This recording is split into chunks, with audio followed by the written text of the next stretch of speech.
అప్పుడు యెహోవా వాక్కు తిష్బీయుడైన ఏలీయాకు ప్రత్యక్షమై ఇలాగూ సెలవిచ్చెను, నీవు లేచి షోమ్రోనులోనున్న ఇశ్రాయేలు రాజైన ఆహాబును ఎదుర్కొంటకు బయలుదేరము.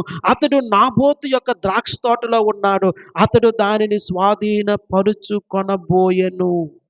నీవు అతనిని చూసి ఇలాగు ప్రకటించుము, యెహోవా సెలవిచ్చినదేమనగా, దీన్ని స్వాధీనపరుచుకొనవలనని నీవు నాబోతును చంపితివి గదా.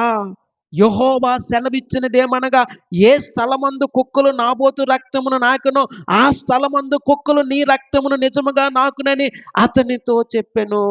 ప్రియులారా, మనుష్యుడు ఏమి విత్తుతాడో ఆ పంటనే కోస్తాడు. ఆశించాడు,